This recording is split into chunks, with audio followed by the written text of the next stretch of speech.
మాతృదేవోభవ. ఇప్పుడు మనము కుజుడు మకర రాశిలోనికి జనవరి 16వ తారీఖున ప్రవేశిస్తూ ఉన్నారు. ఈ మకర రాశిలో కుజుని యొక్క సంచారము 16వ తారీఖు జనవరి నెల 2026 తేదీ నుండి 23వ తేదీ ఫిబ్రవరి నెల 2026 వరకు కుజుని యొక్క సంచారం ఇక్కడ మకరంలో సంచారం జరుగుతుంది. దీని వలన ఏ విధమైనటువంటి ఫలితాలు రాబోతున్నాయి ద్వాదశ రాశుల వారికి అనేటటువంటి విషయాలు మనం ఇప్పుడు చర్చించబోతున్నాము. శాస్త్రీయమైన పద్ధతిలో మాత్రమే ఉంటాయి. ఇందులో కల్పితాలు, నా యొక్క భావనలు ఇందులో చొప్పించడం జరగదు. శాస్త్రం ఎంతవరకు చెప్పిందో అంతవరకు చెప్పుకుందాం మనం ఇప్పుడు. అయితే మొదటగా కుజుని యొక్క స్వభావం ఏ విధంగా ఉంటుంది అనేటటువంటి తెలుసుకుందాం. ఆయన దేవసేనాని. దేవసేనాని అన్నప్పుడు సేనాని అనే ఆయన కొంచెం సీరియస్ గానే అందరి మీద ఉంటూ ఉంటాడు. కొంచెం ఆగ్రహంగా, కోపంగా ఉంటూ ఉండాలి. అందరి మీద భుజం మీద చేసి ఫ్రెండ్లీగా ఉన్నట్టయితే నాయకుడు అనేటటువంటి వాడికి అతని కింద ఉన్నటువంటి వాళ్ళు సబార్డినేట్స్ వాళ్ళు ఎవరు కూడా భయపడరు. వాళ్ళు సీరియస్ గానే ఉండాలి, ఎప్పుడు కోపంగానే ఉండాలి, తగినంతే మాట్లాడాలి. అంటే అనవసరమైన కోపం అని కాదు, కోపంగా ఉండాలి అంటే మొహం చూస్తూనే ఒక భయము, భక్తి రెండూ ఏర్పడే విధంగా ఉండాలి.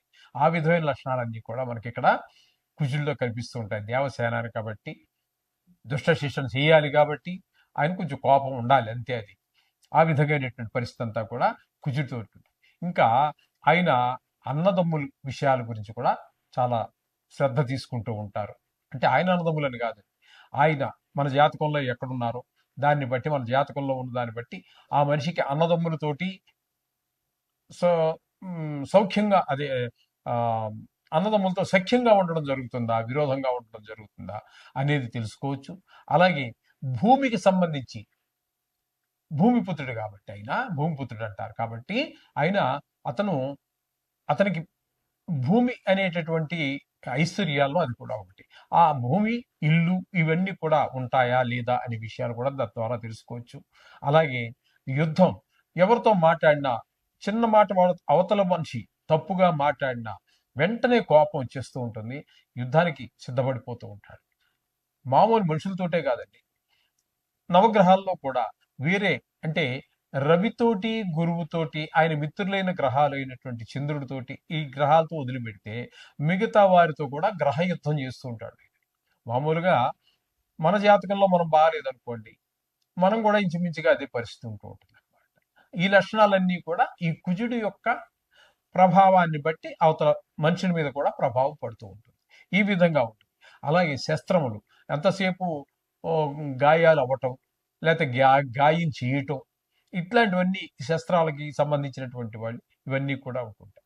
సహజంగానే వీళ్ళకు ఉన్నటువంటి లక్షణాలను బట్టి మనం చూసుకున్నట్టయితే వీరు ఎక్కువగా మిలిటరీలో ఆఫీసర్స్గా, లేకపోతే సైన్యంగా, అట్లు దాన్ని బట్టి వాళ్ళ యొక్క చదువును బట్టి మొత్తం మీద వీళ్ళు రాణించేటటువంటిది ఎక్కువగా మిలిటరీకి సంబంధించి దేశాన్ని కాపాడటం, ఇట్లాంటి వాటిలోనే వారి యొక్క ప్రతిభ బయటపడుతూ ఉంటుంది. వారు ఎక్కువగా మిలిటరీలో కనుక తీసుకున్నట్టయితే, మనం ప్రయత్నం చేసి అక్కడ వాళ్ళ యొక్క జన్మ డేట్ ఆఫ్ బర్త్ అవి తీసుకున్నట్టయితే మనం పరిశీలిస్తే వాళ్ళే 100కి 90 మంది పైన ఈ కుజుని యొక్క ప్రభావంతో ఉన్న వాళ్ళే ఉంటారు అక్కడ మీకు.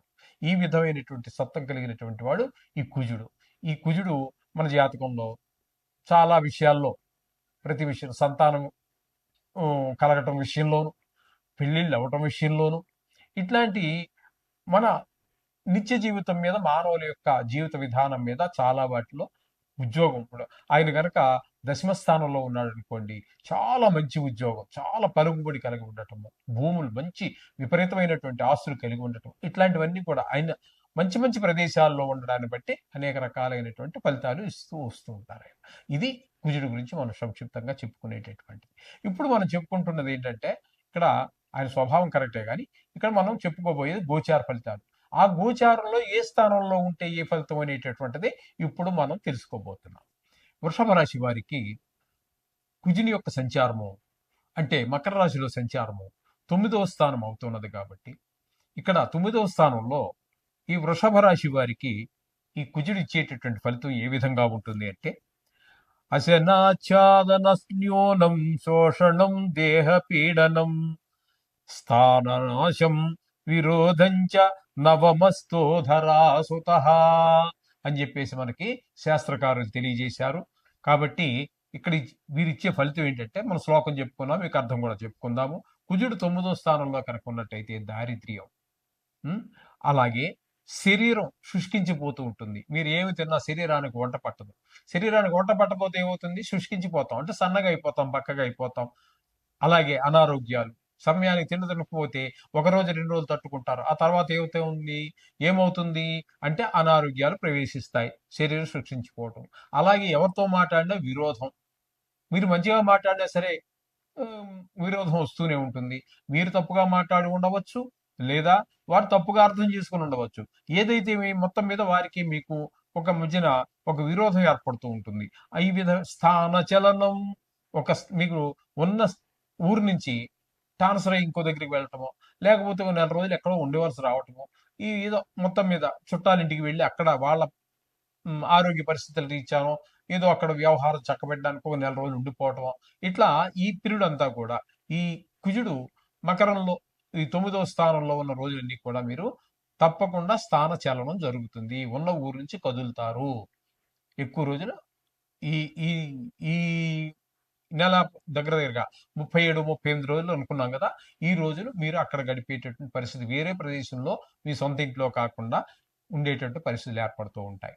ఇది గమనించుకోండి. ఈ విధమైనటువంటి పరిస్థితులన్నీ కూడా ఈ 9వ స్థానంలో ఉన్నటువంటి కుజుని వల్ల ఏర్పడుతూ ఉంటాయి. ప్రముఖంగా చెప్పుకోవాలి అన్నట్టయితే కుజుడు గోచార రీత్యా కుజుడు 3 రాశులలో మాత్రమే శుభ ఫలితములను ఇస్తాడు. 3 రాశుల్లోనే ఉండేవి 12 రాశులు.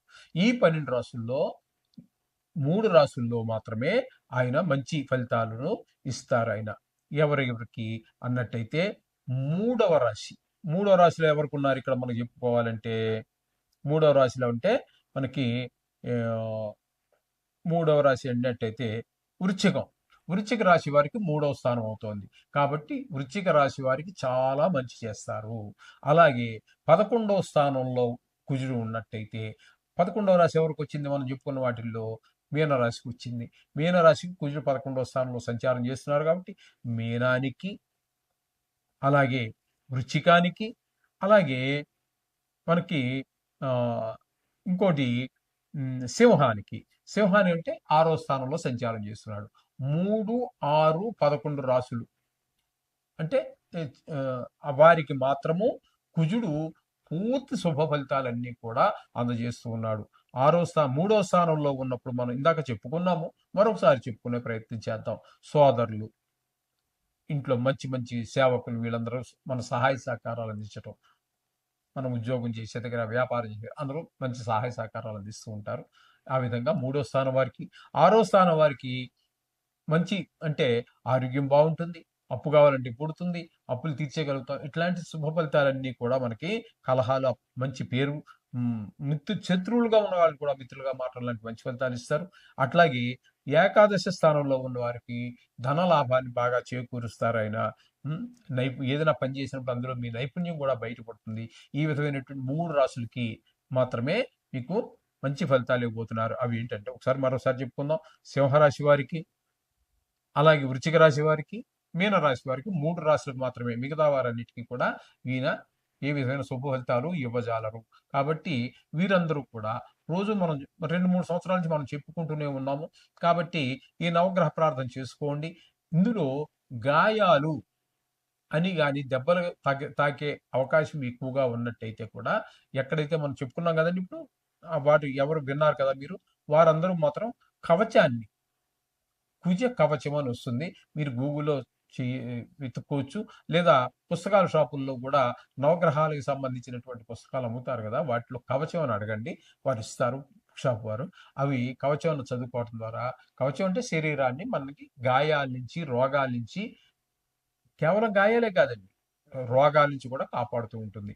ఈ విధమైనటువంటి అన్నిటిని రక్షించాలంటే కవచం చాలా బాగా ఉపయోగపడుతుంది మనందరికీ కూడా. కుజుడు అనుగ్రహం లేనటువంటి వారికి, అనుగ్రహం ఉన్న వారికి కవచం అవసరం లేదు.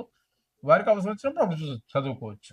చూడండి, ఈ విధంగా మీరు ఆచరించినట్టయితే మీరు చక్కగా ఈ కుజుడి యొక్క అనుగ్రహం పొందడానికి వీలవుతుంది.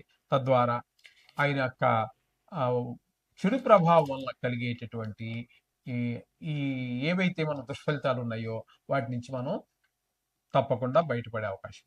శుభం భూయాత్.